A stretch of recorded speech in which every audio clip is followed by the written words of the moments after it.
우리 하나님 말씀 같이 봅니다. 욥기 41장 12절에서 34절까지 우리 한 절씩 교독하겠습니다. 오늘 이 41장 12절에서 34절까지 하나님께서 악어에 대해서 쭉 말씀하시는데, 이 말씀으로 이제 욥과 그 친구들에 대해서 하나님의 말씀이 거의 질문에 대해서 끝납니다. 그리고 이제 42장으로 간 마지막 장인데 이제 회복에 대해서 말씀을 해줍니다. 우리 한 절씩 교독합니다. 내가 악의 지체와 큰 힘과 훌륭한 구조에 대하여 잠잠지 아니하리라. 누가 그 가죽을 벗기겠으며 그 아가미 사이로 들어가겠는고. 누가 그 얼굴의 문을 열 수 있을까? 그 두루 있는 이가 두렵구나. 견고한 비늘은 그의 자랑이라. 서로 연함이 봉한 것 같구나. 이것저것이 한데 붙었으니 바람도 그 사이로 들어가지 못하겠고. 서로 연하여 붙었으니 능히 나눌 수도 없구나. 그것이 재채기를 한즉 광채가 바라고 그 눈은 새벽 눈꺼풀 열림 같으며 그 입에서는 횃불이 나오고 불똥이 뛰어나며 그 콧구멍에서는 연기가 나오니 마치 솥이 끓는 것과 갈대에 타는 것 같구나. 그 숨이 능히 숯불을 피우니 불꽃이 그 입에서 나오며 힘이 그 목에 뭉키었고 두려움이 그 앞에 뛰는구나. 그 살의 조각들이 서로 연하고 그 몸에 견고하여 움직이지 아니하며 그 마음이 돌같이 단단하니 그 단단함이 맷돌 아래짝 같구나. 그것이 일어나면 용사라도 두려워하며 경겁하여 창황하며 칼로 칠지라도 쓸데없고 창이나 살이나 작살도 소용이 없구나. 그것들이 척을 초계같이 놋을 썩은 나무같이 여기니 살이라도 그것으로 도망하게 못하겠고 물맷돌도 그것에게는 겨같이 여기우는구나. 몽둥이도 검불같이 보고 창을 던짐을 우습게 여기며 그 배 아래는 날카로운 와륵 같으니 진흙 위에 타작기같이 자취를 내는구나. 깊은 물로 솥의 물이 끄는 같게 하며 바다로 젖는 향기름 같게 하고 자기 뒤에 강진하는 길을 내니 사람의 보기에 바닷물이 백발 같구나. 땅 위에는 그것 같은 것이 없나니 두려움 없게 지음을 받았음이라. 우리 34절 합독하겠습니다. 모든 높은 것을 낮게 보고 모든 교만한 것의 왕이 되느니라. 아멘. 아멘. 이래서 하나님께서 악어에 대해서 쭉 말씀을 하면서 쉽게 말하면 이욥과 그 친구들에게 그 하나님 앞에서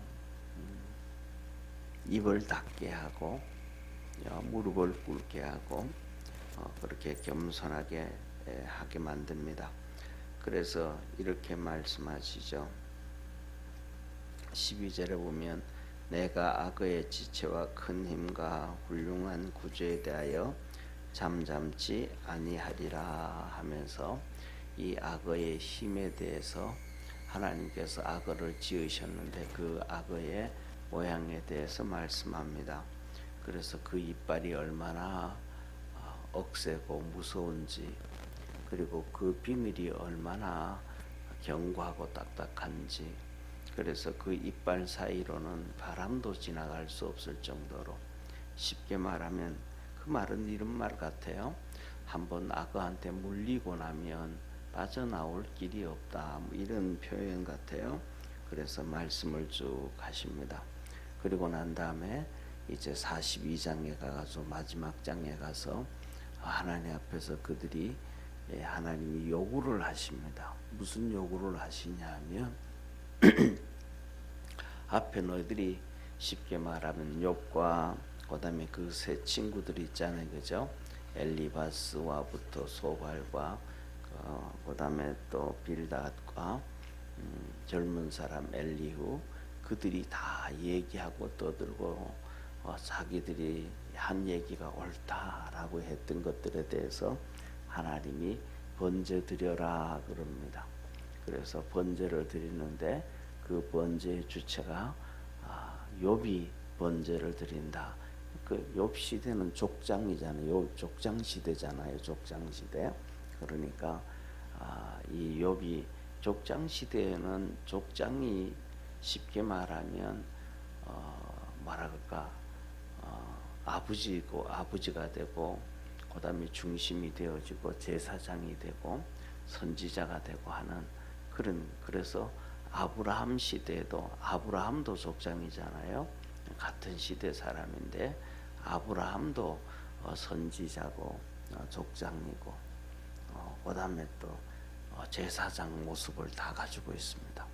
그래서 아브라함이 바로에게 갔을 때라든지 그다음에 아비멜렉한테 블레셋의 아비멜렉한테 잡혀가지고 그 아내를 빼앗길 때 하나님은 그들에게 말씀하시기를 이 아비멜렉에게는 그럽니다. 내 선지자의 아내를 내놔라. 그래서 아브라함을 보고 선지자라 그럽니다. 그래서 이 욥이 쉽게 말하면 제사장이 돼서 너희들을 위하여 번제를 드릴 테니까 번제 제물을 가지고 이 욥에게 나와라.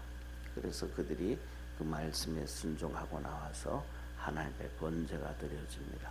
다시 말하면 이 세 친구들과 젊은이 엘리후가 자기 지식을 가지고 자기 지혜를 가지고 잘났다고 했던 것들이 하나님 앞에서는 다 죄 중에 하나다. 그래서 이 세상에서 우리가 예수 믿는 사람, 신앙생활 하는 사람은 아마 모르지는 않고 다 알 거예요. 하나님이 겸손한 자에게는 은혜를 베푸시고 교만한 자는 물리치신다 하셨던 이 말씀을 아마 우리 예수님 믿는 성도들이 모르는 성도들은 아무도 없을 거예요. 그런데 그래서 그 말씀처럼 우리가 주님 앞에 나가면서 조금 더 이렇게 겸비할 수 있고 겸손할 수 있고 우리를 스스로 좀 낮춰갈 수 있는 그러한 축복의 성도가 되기를 축원합니다. 그래서 주님이 그 길을 가셨다 그래요. 그래서 주님이 그 길을 가신 것은 뭐냐면 삼위일체 하나님이시고 창조주이심에도 불구하고 이 땅에 우리를 구원하러 오신 육신으로 오셨단 말이에요. 그것을 말씀이 육신이 됐다. 그래서 요한복음 1장이에요. 그래서 그분이 성육신했다. 말씀이 육신이 되어졌다. 그리고 말씀이 육신이 되어진 것뿐만 아니고 이 땅에 사는 동안 어렵게 살고 고난 가운데 살고 힘든 가운데 살고 또 거기에서 더 내려가서 채찍에 맞고 십자가를 지고 조롱과 희롱을 당하고 또 그걸로 끝난 것이 아니고 죽음을 경험하고 그 다음에 거기서 또 한 단계 더 내려가시잖아요. 주님께서 성경에 보면 이 베드로서에 보면 주님께서 십자가에 죽으시고 그러면 그 영혼이 어디에 갔는가? 그 영혼 예수님이 십자가에서 죽으시고 난 다음에 3일 만에 부활하셨잖아요. 그죠? 그러면 그 영혼이 어디 갔는가? 하늘나라 간 게 아니고 성경에는 그 기록을 하고 있어요. 노아의 홍수 때 홍수로 다 죽임을 당했잖아요. 심판을 당했잖아요. 그들이 가 있는 음부에 가서 지옥에 가서 복음을 전하셨더라. 그래서 이 누가복음에 보면 마리아가 무덤에서 주님을 만난단 말이에요. 그래서 이 마리아가 주님을 보고 동산직인 줄 알고 혹시 여기에 무덤에서 부활한 예수님 어디 갔는지 아냐 묻습니다. 그때 물을 때에 예수님이 그 마리아를 향하여 부르죠. 마리아야 했더니 그때서야 마리아가 귀가 열리고 눈이 열려서 주님인 줄을 알아봐요. 그래가지고 주님을 붙잡고 막 뭐 세상 말로 하면 얼마나 반갑겠어요, 그렇잖아요. 그렇게 이제 잡고 그러니까 예수님이 하시는 게 마리아야 내 몸에 손대지 마라. 내가 아직 아버지한테 가지 아니하였느니라 그러셨단 말이에요. 그래서 예수님은 이렇게 성육신부터 시작해서 이 땅에 어렵게 살고 십자가 지시고 그 다음에 십자가에 못 박히시고 죽으시고 그렇게 하신 것을 자기 비하라 그래요. 자꾸 낮춰갔더라. 비하 낮춰갔더라. 은혜를 받게 되어지면 우리가 자꾸 낮아지게 되어짐을 깨닫기를 바랍니다.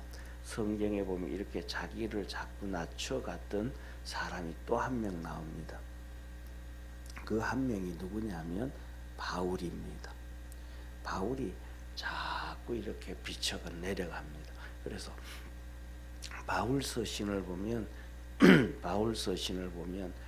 초창기 서신, 중기 서신, 말기 서신 그렇게 이렇게 보면 그렇게 제가 논문을 쓴 게 그거거든요. 바울의 의의 변천 사상. 그래서 우리가 성경을 보면 우리가 성경 공부하고 뭐 할 때 보면 개론을 하잖아요, 그죠? 개론을 하면 그냥 바울의 뭐 이렇게 교리 서신, 그다음에 목회 서신, 그다음에 옥중 서신 이렇게 본단 말이에요.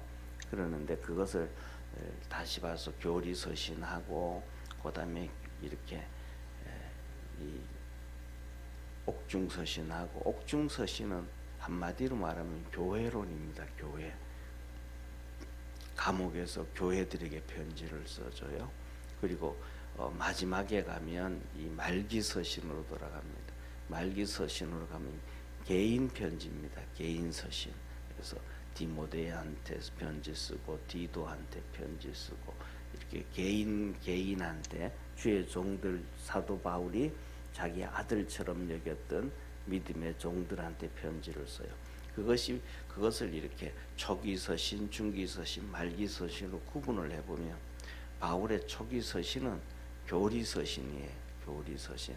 그래서 예를 들면 로마서라든지 갈라디아서라든지 고린도전서, 고린도후서라든지 그다음에 데살로니가 전서후서 제일 먼저 쓴 서신이 데살로니가 전후서거든요.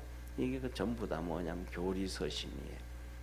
그래서 데살로니가 전후서는 종말론에 대해서 기록해놓고 그다음에 중기 서신으로 가면 교회 서신, 교회들이 어떻게 교회 안에서 성도들이 어떻게 신앙해야 되고 교회 안에서 하나가 되어져야 되고 교회 안에서 은혜로 달려가야 되고 그다음에 말기 서신으로 가면 이제 자기는 사도로서 끝나잖아요, 그죠? 사역이.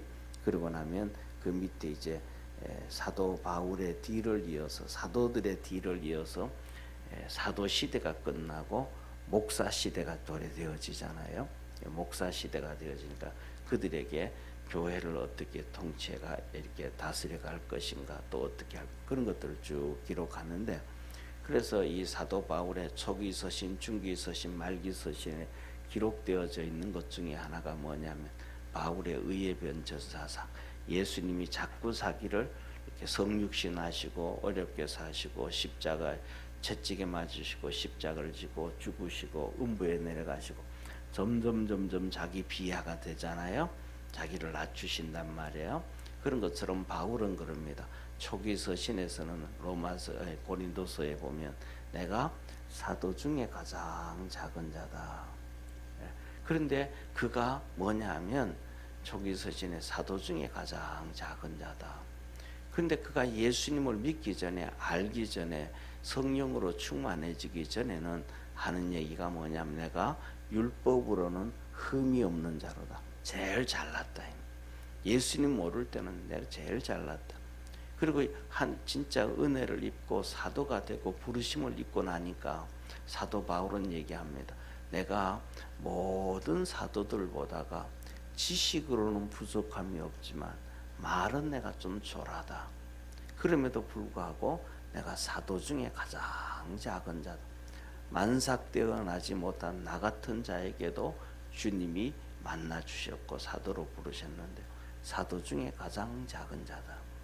그 다음에 두 번째로는 이 중기 서신으로 넘어오면 이 교회 서신이라 그러지 않습니까? 교회 성도들이라 그랬잖아요. 교회 사도 성도들 중에서 내가 가장 작은 자다. 그렇게 표현을 해요. 그 다음에 말기 서신으로 가면 디모데서에서 고백을 해. 내가 죄인의 개수다. 사도 바울이 믿음이 깊어가고 은혜가 깊어가면 갈수록 점점 자기 비하를 하는데 예수님을 알지 못할 때 은혜를 입기 전에는 내가 율법으로는 의인이다, 흠이 없는 자로다. 나도 내 육체를 신뢰할 만하다 하면서 자기를 아주 높여놔요. 그런데 오늘도 이것을 보면서 우리가 깨닫고 있는 것 중에는 그럼 나는 어느 수준으로 고백하고 그냥 말로만 하는 게 아니고 진심으로 어떻게 살아가고 있는가. 다시 말하면 우리가 신앙생활을 하면서 내가 좀 그래도 괜찮지, 좀 내가 좀 잘났지, 내가 이거는 좀 우리 자신을 이렇게 괜찮다고 우리가 다른 사람들을 평가하고 뭐하고 하면 쉽게 말하면 바울 관점으로 보면 아직도 예수님의 은혜 안에 들어가지 못하고 성령으로 충만하지 못한 예수님을 만나기 전에 바울의 모습과 우리는 비슷하다. 우리가 거기서 바울이 이제는 은혜를 입고 나니까 다 내가 뛰어났지만 그래도 사도 중에서 내가 가장 작은 자다 하고 낮춘단 말이에요. 그래서 우리가 살아가면서 내가 그래도 주님의 은혜 안에서 우리가 하는 목사 중에서도 또 그 다음에 집사 중에서도 권사 중에서도 장로 중에서도 내가 좀 은혜를 많이 입고 있다, 못난 사람 중에 하나다라고 하면 바울이 이제 예수를 믿고 첫 단계로 들어가는 거예요. 그 다음에 두 번째는 더 낮춰서 성도들 중에 내가 작다. 우리가 믿음 안에서 이렇게 자기를 낮춰갈 수 있는 믿음의 성도가 되기를 바랍니다. 왜냐하면 이 낮추지 아니하니까 성경에 우리가 봤잖아요. 지금 거의 한 2달 정도에 걸쳐 가지고 이 욥기서를 이렇게 볼 때 욥기서에 나와 있는 엘리바스의 말, 빌닷의 말, 엘리후의 말, 그다음에 소발의 하는 말, 그다음에 욥이 하는 말, 그들의 지식이 정말로 출중하잖아요, 그죠? 그리고 그들이 깨달았는 말씀에 대해서 깨달은 것이 얼마나 깊어요. 정말로 그들이 그냥 엉터리 같은 얘기를 하지 않는단 말이에요. 근데 그렇게 은혜를 입고 그렇게 기쁨에도 불구하고 뭐냐면 교만한 자를 하나님은 물리치시더라. 그래서 우리가 이 욥기서를 보면서도 다시 한번 믿음으로 겸비할 수 있는 축복의 성도가 되기를 축원합니다. 그 다음에 두 번째로는 이제 이 욥기서를 이렇게 마지막으로 이렇게 끝내면서 이제 42장 들어가기 전에 41장 주님이 하신 말씀으로 끝나면서 욥기서는 처음 시작했던 것처럼 그렇습니다. 이 욥기서를 보는 견해가 이 세상의 모든 방법들이 연역적 방법이나 기납적 방법이냐 그 모습으로 기록이 되어지고 정돈되어지고 사람도 얘기를 해도 그러잖아요. 그런 것처럼 그것들이 기준이 뭐냐면 헬라 방식이냐 아니면 히브리적 방식이냐 이 두 가지 방법이에요. 그래서 쉽게 말하면 오늘날 우리가 이렇게 예배를 드리고 설교를 하고 그다음에 사회에서는 발표를 하고 할 때 이렇게 앞에 서가지고 자기 얘기를 설득하잖아요, 그죠? 이런 방법은 헬라적 방법이에요.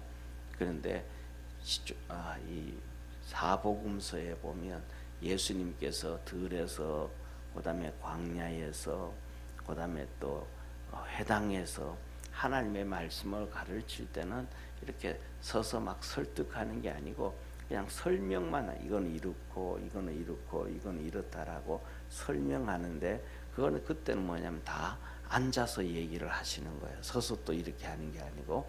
그래서 이 광야에 앉아서도 이렇게 앉아가지고 둘러 앉아서 말씀을 하시고 앉아서 얘기를 하시고, 그다음에 해당에서도 말씀을 전할 때 지금 이렇게 서서 하잖아요, 그죠? 그런데 앉아서 하나님 말씀 읽을 때는 하나님 말씀을 읽으니까 다 일어서는 거예요. 하나님 말씀을 읽을 때는 다 일어서서 읽고, 그다음에 들을 때는 다 앉아서 듣고, 또 앉아서 말씀을 이게 이제 히브리적 방법이에요.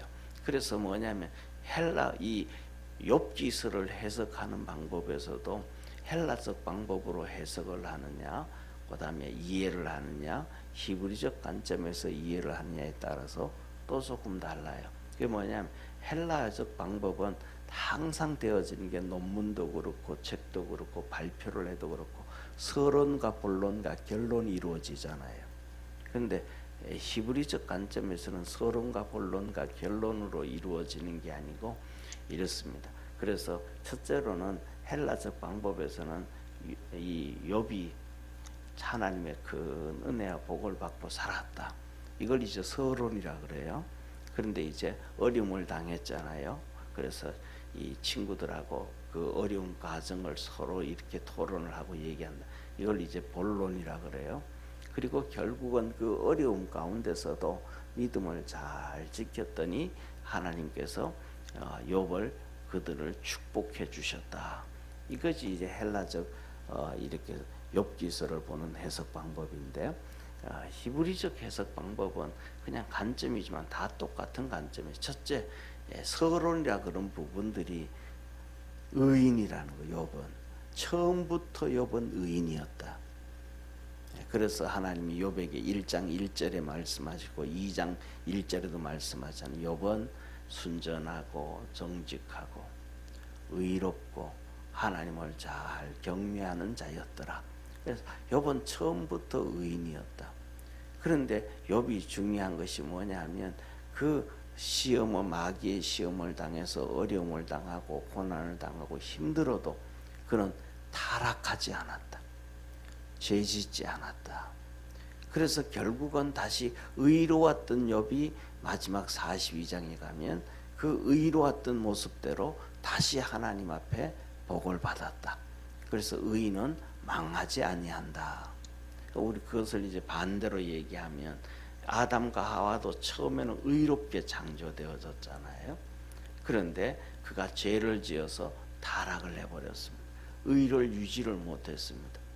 그래서 그 의를 다시 회복시키기 위하여 우리 주님께서 이 땅에 오셔서 십자가에 못 박히심으로 우리를 다시 의인의 반열에 올려 놓으셨고, 그래서 우리를 칭의, 의롭다 불러 주셨다. 그래서 이 욥기서를 보면서 두 번째로는, 첫째로는 우리가 좀 낮춰줘야 되고, 그렇게 되시지 않으면 하나님 앞에서 하나님이 우리를 책망하시고 그 세 친구들을 말하기를 욥에게 와서 너 죄 용서받을 수 있는 번제를 드려라 라고 하셨고, 그 다음에 두 번째로는 우리가 살아가는 삶에서 마귀가 시험을 줄 수도 있고, 그 다음에 우리가 약해서 힘들어할 수도 있고, 눈물 흘릴 때도 있고, 고난 빠질 때도 있는데 우리가 믿음을 타락시키지 말고 의인으로서 욥처럼 믿음으로 끝까지 지켜서 하나님의 은혜와 복을 받을 수 있는 축복의 성도가 되기를 축원합니다. 그 대표적인 한마디가 바로 그렇습니다. 그 아내가, 욥의 아내가 욥에게 말합니다. 당신이 믿는 하나님 저주하고 죽어라 하고 집을 나갑니다. 그때 욥이 그에게 말하죠. 어리석은 자야, 왜 그렇게 어리석게 말하냐. 우리가 하나님 앞으로 나올 때도 빈손으로 나왔고, 우리가 잘 살 때 하나님이 주셨다가 하나님이 그것을 걷어갔는데 하나님 앞에 그렇게 불평할 필요 있겠는가? 그건 잘못된 거다. 그렇게 그 아내가 저주하고 집을 나갈 때에 욥이 그 표현을 한 것에 대해서 하나님은 그렇게 말합니다. 욥이 입술로도 범죄치 아니하였더라. 그러니까 우리 믿음으로 그러니까 우리가 이 모습을 보면서 입술로도 죄짓지 말고 마음으로도 죄짓지 말고 주님만 붙잡고 믿음으로 달려갈 수 있는 축복의 성도가 되기를 바랍니다. 기도하겠습니다. 전능하신 하나님 아버지, 욥기서 41장을 끝으로 하나님께서 그 친구들에게 아무 말 못하게 합니다. 죄인임을 고백하게 하고 연약한 자임을 고백하게 하고 하나님의 말씀 앞에 무능함을, 무식함을 드러내게 만듭니다. 우리 모두도 주님을 만나게 하시고 주님의 은혜 안에서 이렇게 겸손해져 갈 수밖에 없었던 이들처럼 우리도 주님 앞에서 겸손하게 하시고 낮아지게 하시고 욥이 주님을 섬겼듯이 섬기는 자 되게 하시고 경외하는 자 되게 하시고 순전한 자 되게 하시고 정직한 자 되도록 축복해 주옵소서. 구원의 문들을 열어주시고 오늘도 기도하는 믿음의 성도들을 축복하옵소서. 아버지 하나님, 이번 주간에는 날씨가 많이 춥습니다. 새벽마다 와서 하나님 앞에 기도하고 예배드리며 주님 섬기려고 하는 모든 성도들의 건강도 지켜주시고 발걸음도 지켜주시고 생활도 지켜주시고 동행하여 주옵소서. 구원하신 예수님의 이름으로 기도드립니다. 아멘. 하늘에 계신 우리 아버지여, 이름이 거룩히 여김을 받으시오며 나라에 임하옵시며 뜻이 하늘에서 이룬 것 같이 땅에서도 이루어지리다. 오늘날 우리에게 일용할 양식을 주옵시고 우리가 우리에게 죄 지은 자를 사하여 준 것 같이 우리 죄를 사하여 주옵시고 우리를 시험에 들게 하지 마옵시고 다만 악에서 구하옵소서. 대개 나라와 권세와 영광이 아버지께 영원히 싸움나이다. 아멘.